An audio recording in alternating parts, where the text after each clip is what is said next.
Can you imagine mass production of violins in Cremona? Nobody's talking about it, but this has been reality about 100 to 120 years ago here in Cremona. Hello, back again. This is Edgar from Cremona, and today we talk about the mass production from Cavali and Poli. Very sparkling subject because Cremonese violin makers don't want to know it. They don't want that this has been pointed out, and every temptation to regrow this idea will be boycotted from authorities here because everybody wants highest level of violin making. Even my Scala Perfetta is not very much well seen here in Cremona, but I love to make it very transparent so everybody knows what they're actually buying. And as soon as you do it like this, it's all fine. Aristide Cavali opened this big violin workshop. He knew a lot of details about violin making because his father owned a bookshop here in Cremona, and this bookshop was like a key point where a lot of artists, musicians, high society people who studied, lawyers, scientists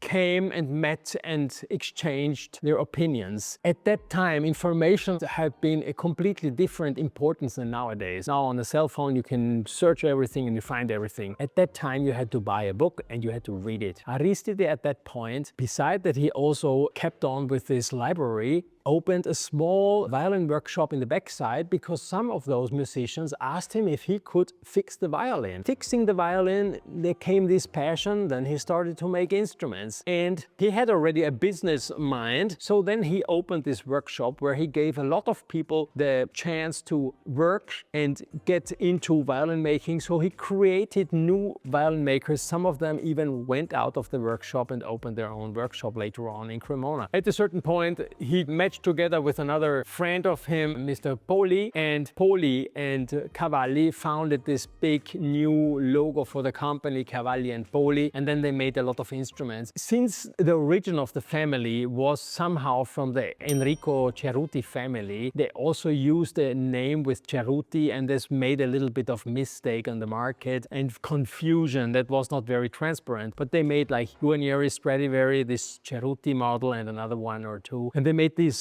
different instruments. One thing I really was impressed by reading that from the very beginning they made a lot of instruments, and then once they were finished they made a sound check, and if the instrument was good, then it has been sold. If it was not good, they destroyed it. So they were very severe, but on the other side, Cavali believed that actually it has been time in this modern world that there was no time anymore for a single violin maker making his violin, but it was more a question of making mass production and choosing out of this mass production the best ones and then go with these ones into the market. So after they made instruments, they picked out only the very good ones, and the worst ones were destroyed and were not put it on the market. And even nowadays, I have here one with a label from Aristide Fontanini, 1937. It looks horrible from my point of view. It seems like not finished. It's such a rough piece, and it is heavy. And the period was not very lucky because soon after that there was the World War going on. It was just a lousy period and a hard time, and they used already wood which was very boring and very simple and very cheap.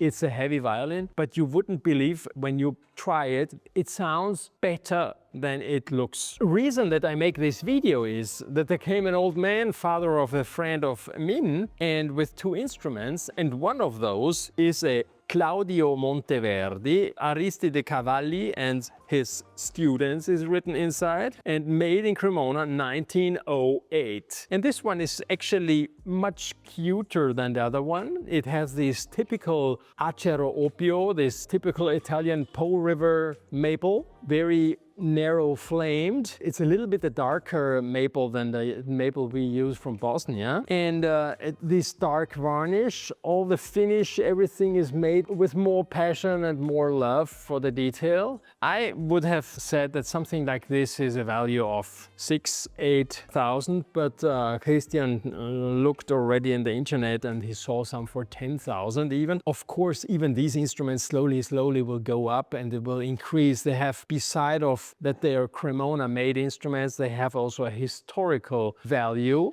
I actually love to look at them. It's a nice testimony. And the nicest part of the whole story is actually that you can understand that these people, Lelio Cavalli at the very end, was one of the fundamental members being involved in reopening the violin making school in Cremona. And this is interesting because out of a mass production where nobody nowadays wants to talk here in Cremona officially about it, is actually out of nothing. There was no violin making anymore. They somehow made the reborn, living of the Cremonese violin making. And this is something which I personally like. There might be a lot of people who say, hey Edgar, why are you wasting with this lousy stuff your time, and then yourself make this Scala Perfetta? I somehow have in myself this desire to create also, beside that I make high-end instruments and even the most expensive instrument in the world, that I also make instruments which are very affordable. Yeah, I have to make compromises. I cannot do it myself with my own hands here, but